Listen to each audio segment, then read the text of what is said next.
সাবেক যে আইজিপি বেনজির আহমেদ তাকে ঘিরে যে ধরনের তথ্য আসছে এবং দেশের বাড়িতে চলে গেছে, আমার প্রশ্ন হচ্ছে একজন আইজিপি হিসেবে যে ধরনের কর্মকাণ্ড তার বিরুদ্ধে আসছে, এতে কি আপনার যে বাহিনী, পুলিশ বাহিনী, সেটার ভাবমূর্তি ক্ষুণ্ণ হয়েছে কিনা?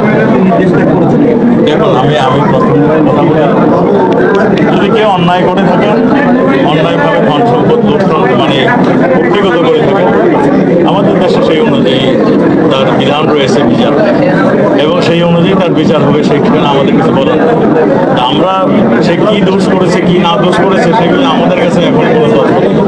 আমরা এগুলি তদন্ত করছি, তদন্তর পরে এগুলি জানা যাবে সে দোষী না নির্দোষী, না কিংবা কত পরিমাণ অর্থ বানিয়েছেন, কর ফাঁকি দিয়েছেন, কিংবা সম্পদ বানিয়ে তার তথ্য দেন নেই। এগুলো আমাদের যে ডিপার্টমেন্ট অনুসন্ধান করতেছে, অনুসন্ধানের আগে আমার মধ্যে বলা সঠিক।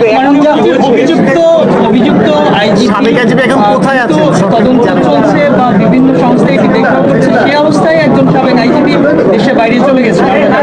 আপনাদেরকে জানাই কিনা উনি কোথায় আছে, পরিগণিত করে কিনা, নির্দেশ করে কিনা? আগে তো এখন আমরা নিষেধাজ্ঞা দিই, নিষেধাজ্ঞার আগে চলে যেয়ে থাকে। আমি এখনো কিন্তু সঠিক জানি না সে আছে কিনা। আমাকে জেনে কথা বলতে হবে। আপনারা যে প্রশ্নটা করছেন, আমাকে জেনে কথা বলতে হবে। যে আছেন কিনা না আছেন সেটা আমি এখনো সুনিশ্চিত, আমি জেনে কথা বলবো। একটা বিষয়, যা কিছু ঘটেছে তাকে নিয়ে এত নেতিবাচক বক্তব্য এসছে, এতে করে পুলিশ বাহিনী মানে